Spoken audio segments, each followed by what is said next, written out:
Olá, pessoal. Estamos de volta para a gente continuar com o nosso tema nacionalidade. No bloco anterior, nós falamos da nacionalidade originária, ou de origem, ou primária, que, como o próprio nome já diz, é aquela que a gente nasce com ela. É aquela nacionalidade primeira, a gente nasce com ela. Já a esse bloco, a gente vai tratar da nacionalidade secundária ou adquirida, que é aquela nacionalidade que é a segunda.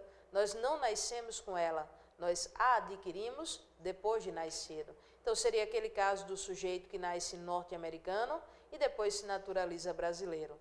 Notem que a primeira nacionalidade dele é a norte-americana, a segunda é a brasileira. Ele adquire depois. Ele nasceu francês e depois se naturalizou brasileiro. Então, a brasileira é a segunda. Então, essa nacionalidade secundária ou adquirida é aquela que nós chamamos de naturalização. Entretanto, vale salientar que tanto o brasileiro nato como o brasileiro naturalizado possuem vínculo jurídico-político com o nosso país. Então, em ambos os casos, eles podem votar e podem ser votados. Só vamos fazer algumas ressalvas no final desse bloco em relação a alguns cargos que são privativos de brasileiros natos. Mas, em regra, os direitos políticos são assegurados ao nato e ao naturalizado. No caso do brasileiro naturalizado, essa naturalização, ela em regra depende de uma manifestação de vontade. Ou seja, é necessário que a pessoa que quer se naturalizar peça formalmente ao governo brasileiro a naturalização. Se essa pessoa cumprir todos os requisitos para se naturalizar, mas ela nunca formular um pedido de naturalização ao governo brasileiro, ela nunca vai se naturalizar brasileira. Outro detalhe importante é que a naturalização é um ato de soberania estatal. Isso significa dizer que é um ato discricionário. Explicando o que é um ato discricionário. Ato discricionário é um ato baseado em oportunidade e conveniência. Um ato vinculado é o oposto, é aquele que está vinculado ao que diz a lei, não cabendo à autoridade utilizar-se de um critério de oportunidade e conveniência para conceder ou não conceder. No caso da naturalização, ela é um ato discricionário, ou seja, a pessoa pode cumprir todos os requisitos para se tornar um brasileiro naturalizado, pode formular ao governo brasileiro e o governo pode negar por entender não ser oportuno, não ser conveniente conceder a nacionalidade brasileira àquele indivíduo. Ou seja, o Brasil é que decide se concede ou não concede a naturalização ao indivíduo. Isso tudo, volto a dizer, baseado num critério de oportunidade, num critério de conveniência. Perfeito?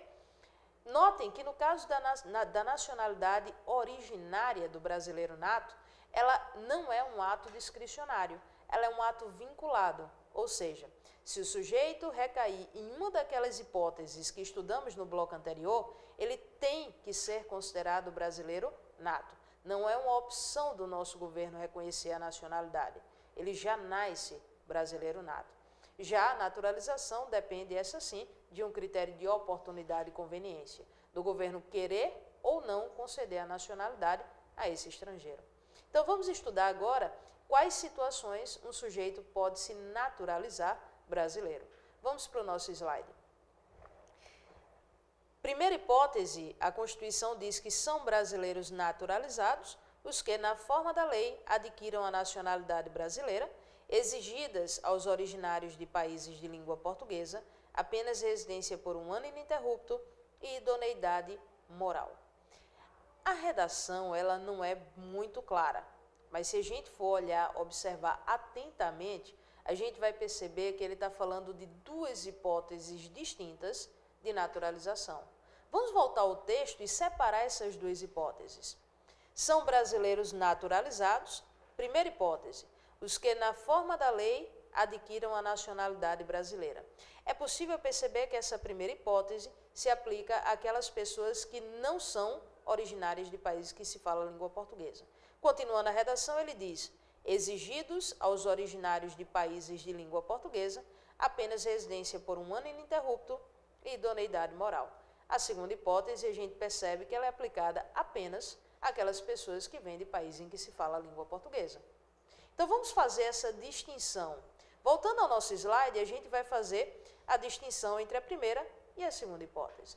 A primeira hipótese de naturalização ela é aplicada apenas a pessoas estrangeiras que vêm de países em que não se fala a língua portuguesa. Por exemplo, um norte-americano, um francês, um inglês, um espanhol, pessoas que vêm de países em que não se fala a língua portuguesa, para que elas possam adquirir a nacionalidade brasileira, elas precisam cumprir os requisitos legais. Isso significa dizer que deve ser criada uma lei prevendo que requisitos esse estrangeiro teria que cumprir para que ele se naturalizasse brasileiro. Essa lei, ela já existe. Aí você pode estar pensando, eu preciso saber quais são os requisitos? Eu tenho que pegar a lei e decorar? Não. Essa lei ela não está no conteúdo programático desse concurso. Então, a única coisa que o candidato precisa saber é que esse estrangeiro, que vem de um país em que não se fala a língua portuguesa, para adquirir a nacionalidade brasileira, primeiro, tem que cumprir os requisitos previstos em lei. Segundo, tem que requerer ao governo brasileiro, porque a gente viu que a naturalização ela sempre depende de uma manifestação de vontade. Então tem que requerer ao governo brasileiro e o governo pode conceder a nacionalidade brasileira ou pode negar, porque, volto a dizer, é um ato discricionário, é um ato baseado num critério de oportunidade e conveniência. Então, cumprir os requisitos legais, requerer ao governo brasileiro e lembrar que o governo brasileiro pode negar a naturalização. Já a segunda hipótese, vamos retornar para o nosso slide, ela traz requisitos bem mais simplórios. Eu coloquei aqui para vocês os países em que se fala a língua portuguesa: Portugal, Angola, Moçambique, Guiné-Bissau, Açores, Cabo Verde, Goa, Macau e Timor-Leste. Se o estrangeiro vem de um desses países em que se fala a língua portuguesa, os requisitos para ele adquirir a nacionalidade brasileira são simples. Basta 1 ano de residência ininterrupta no Brasil e idoneidade moral. Igual a todos, ele tem que pedir, porque a naturalização depende de uma manifestação de vontade. Mas lembrando que o governo brasileiro também pode negar por um critério de oportunidade e de conveniência. Notem que os requisitos são bem simples: 1 ano de residência ininterrupta no Brasil e ter idoneidade moral. Por que requisitos tão simples? O que é que nós temos em comum com esses países em que falam língua portuguesa, afora a língua, claro, né? O nosso idioma que é o mesmo. É que se todos nós falamos a língua portuguesa, é porque todos nós tivemos um colonizador em comum, que foi Portugal. Então, nós somos países que, por termos o mesmo colonizador, somos cultural e socialmente muito semelhantes, muito parecidos. A integração social, ela acaba sendo muito mais simples com essas pessoas do que, por exemplo, com um inglês, com um norte-americano, que já vem de uma cultura, de uma integração social e cultural bem distinta da nossa. Então, bastam 2 simples requisitos: 1 ano de residência ininterrupta no Brasil e idoneidade moral. Igual a todos os estrangeiros, tem que requerer ao governo brasileiro a naturalização e a regra geral é que o Brasil pode negar o direito desse estrangeiro de se naturalizar brasileiro. Mas a gente tem uma terceira hipótese de naturalização e essa naturalização a gente chama de extraordinária, porque é a única naturalização que o governo brasileiro não pode negar. Então vamos para o nosso slide. Ela diz respeito aos estrangeiros de qualquer nacionalidade residentes na República Federativa do Brasil há mais de 15 anos ininterruptos e sem condenação criminal, desde que requeram a nacionalidade brasileira. Notem que essa terceira hipótese, que nós chamamos de naturalização extraordinária, ela diz respeito a qualquer estrangeiro, que venha de qualquer país do mundo, em que se fale ou não a língua portuguesa. Basta para essas pessoas adquirirem a nacionalidade brasileira 15 anos de residência ininterrupta no Brasil e sem nenhuma condenação criminal. Fora isso, igual a todos, tem que requerer. Mas por ser uma naturalização extraordinária, essa é a única hipótese em que o governo brasileiro não pode negar. É um ato vinculado e não mais um ato discricionário. O Brasil é obrigado a reconhecer a condição de brasileiro naturalizado desse estrangeiro. Cuidado para não confundir o requisito do inciso anterior com esse requisito. O das pessoas que vêm de países em que se fala a língua portuguesa, 1 ano de residência ininterrupta e idoneidade moral, ou seja, não ter nada no seu passado que venha questionar a sua moral. Por outro lado, essa extraordinária fala em 15 anos de residência ininterrupta e não possuir condenação criminal. São coisas distintas. Ter idoneidade moral ou não possuir condenação criminal. Cuidado para não confundir, porque na prova eles adoram trocar, inverter esses requisitos, ok? Vamos agora passar para o próximo tema, que é o tema do português equiparado.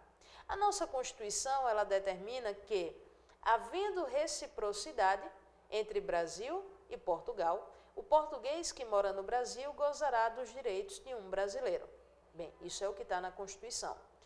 Notem que, havendo reciprocidade entre Brasil e Portugal, o português ele pode vir a morar no Brasil e, sem se naturalizar brasileiro, passar a gozar dos direitos de um brasileiro. Notem que o português equiparado, ele não se naturaliza brasileiro. Ele continuará a ser apenas português, porém gozando dos direitos de um brasileiro. A Constituição fala gozará dos direitos de um brasileiro, mas não dispõe se é brasileiro nato ou naturalizado. Para resolver essa questão, o Supremo Tribunal Federal entendeu que o português que mora no Brasil, havendo reciprocidade entre Brasil e Portugal, goza dos direitos de um brasileiro naturalizado e não de um brasileiro nato. Logo, o que o brasileiro naturalizado pode fazer, o português equiparado, em tese, também poderia fazer. Então, vejamos, um brasileiro naturalizado pode votar no Brasil. Então, o português equiparado, mesmo não sendo um brasileiro, ele também poderia votar no Brasil. Um brasileiro naturalizado pode ser eleito no Brasil, exceto para os cargos que vamos estudar, são privativos de brasileiros natos. O português equiparado, mesmo não sendo brasileiro, também poderia ser eleito no Brasil, exceto para cargos privativos de brasileiros natos. Então, o português equiparado é aquele sujeito que goza dos mesmos direitos de um brasileiro naturalizado, sem ser brasileiro. Mas para que exista a figura do português equiparado, é necessário que exista reciprocidade entre Brasil e Portugal. Ou seja, seria necessário que lá em Portugal ele nos concedesse a prerrogativa do brasileiro equiparado a um português naturalizado, dando a esse brasileiro os mesmos direitos de um português naturalizado. Na prática, essa reciprocidade ela não existe. E por isso, na prática, a gente não tem aqui no Brasil portugueses usufruindo de direito de brasileiros naturalizados. Mas a regra é teórica e ela cai na prova. E se na prova cair, havendo reciprocidade entre Brasil e Portugal, o português que mora no Brasil goza dos direitos de um brasileiro naturalizado. Correto.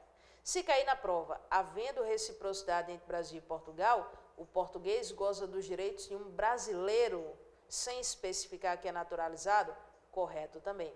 Porque ele entraria na regra da lei. Tudo aquilo que tiver reproduzindo o texto da Constituição, reproduzindo o texto da lei, está correto. A menos que a pergunta seja de acordo com o Supremo Tribunal Federal. Mas se a pergunta é de acordo com a Constituição, o português, havendo reciprocidade entre Brasil e Portugal, português que mora no Brasil goza dos direitos de um brasileiro. O Supremo é que criou o entendimento de que é do brasileiro naturalizado. Certo? Vamos partir para o tema seguinte. No nosso slide, a gente passa então a discutir as diferenças e as igualdades entre brasileiros natos e brasileiros naturalizados. A Constituição diz que a lei não poderá criar distinções entre brasileiros natos e brasileiros naturalizados. A lei, o que significa dizer que a Constituição pode criar essas distinções.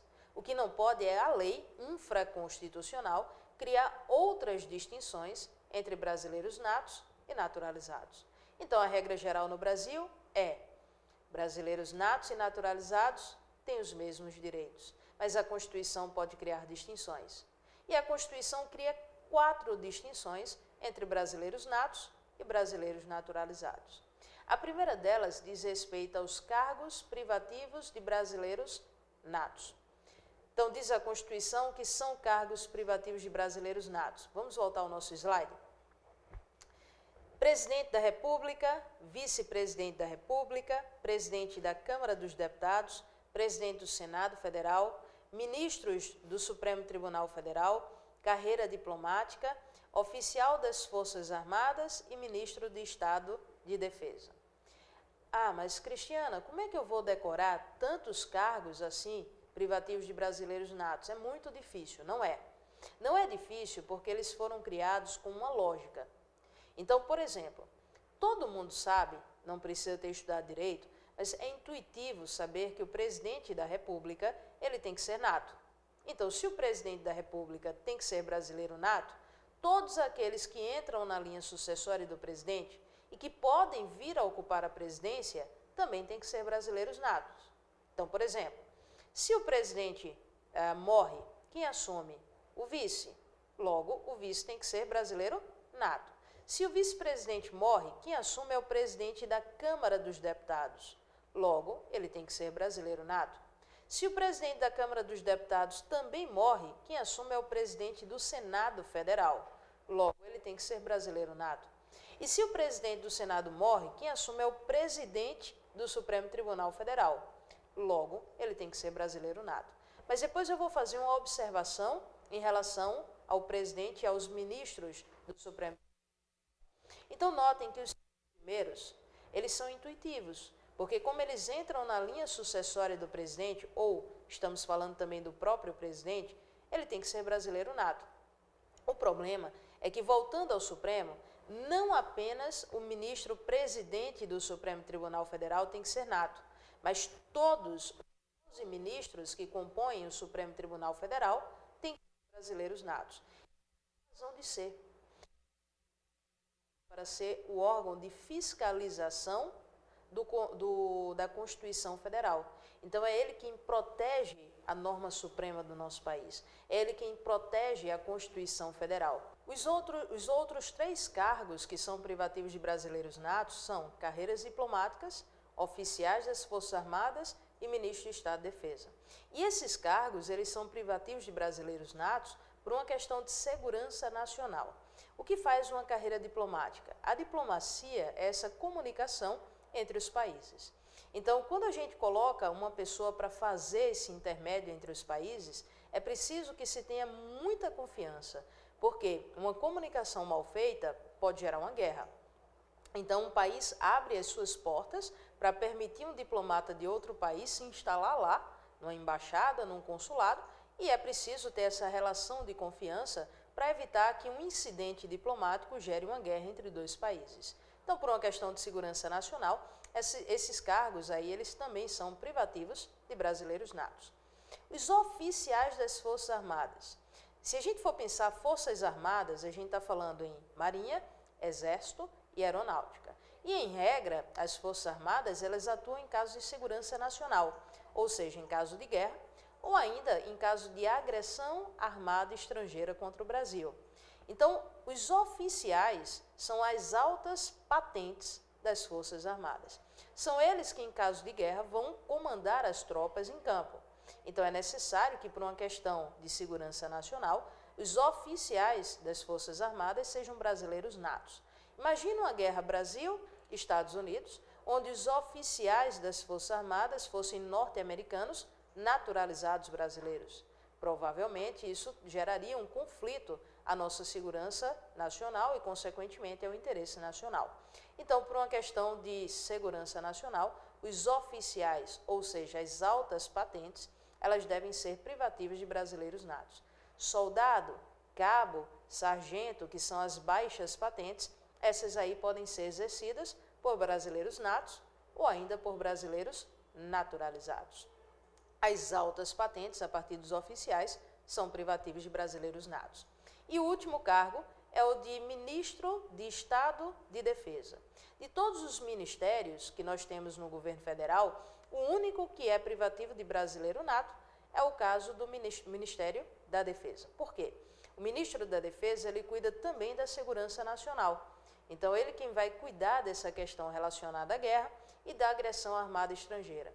Imagina o responsável pela segurança nacional do nosso país ser um norte-americano naturalizado brasileiro. poderia haver aí um conflito de interesses colocando em risco a segurança nacional. Então, os três últimos, carreiras diplomáticas, oficiais das Forças Armadas e ministro da Defesa, por uma questão de segurança nacional, são cargos privativos de brasileiros natos. Então, fica mais fácil decorar. Então, vamos lá para os 8 cargos que são privativos de brasileiros natos. Presidente da República, vice-presidente da República, presidente da Câmara dos Deputados, presidente do Senado Federal, os 11 ministros do Supremo Tribunal Federal. Esses 5, por estarem ou seu presidente ou estarem na linha sucessória presidencial. Já os 3 últimos, por questão de segurança nacional, são carreiras diplomáticas, oficiais das Forças Armadas e ministro de Estado de Defesa. Essa é a primeira distinção entre brasileiros natos e brasileiros naturalizados. Voltando ao nosso slide, vamos para a segunda distinção. Existe um conselho no Brasil, chamado Conselho da República, que é um órgão consultivo do presidente da República. Inclusive, o presidente da República é obrigado a se aconselhar com esse órgão em caso de guerra. Então, não teria sentido o presidente da República estar se aconselhando com estrangeiros naturalizados brasileiros. Por isso que a Constituição dispõe que existem 6 vagas destinadas a brasileiros natos nesse conselho.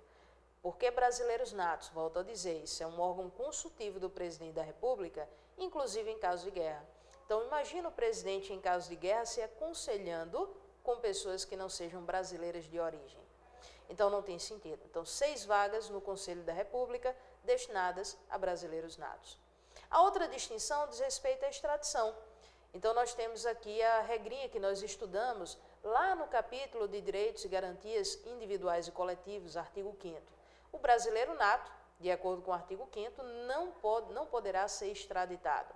O brasileiro naturalizado pode ser extraditado em caso de crime comum, praticado antes da naturalização, ou ainda em caso de crime de tráfico ilícito de entorpecentes ou drogas afins, só que aí tanto faz se ele cometeu antes ou depois da naturalização. Então, mais uma distinção entre brasileiros natos e naturalizados. Os natos não podem ser extraditados, os naturalizados podem em algumas situações. E, por fim, a última distinção entre brasileiros natos e naturalizados diz respeito à propriedade de empresas jornalísticas ou de radiodifusão sonora ou de sons e imagens. Radiodifusão sonora é empresa de rádio. Radiodifusão de sons e imagens é empresa de TV. Então, nós estamos falando de empresa jornalística, rádio e TV. Não podem ser proprietários delas, não podem deter mais de 30% do capital votante e não podem participar da gestão dessas empresas aquelas pessoas que são naturalizadas há menos de 10 anos.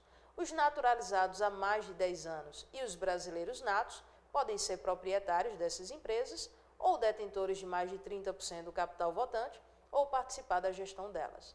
Isso porque essas empresas jornalísticas e de rádio e de TV são formadoras de opinião.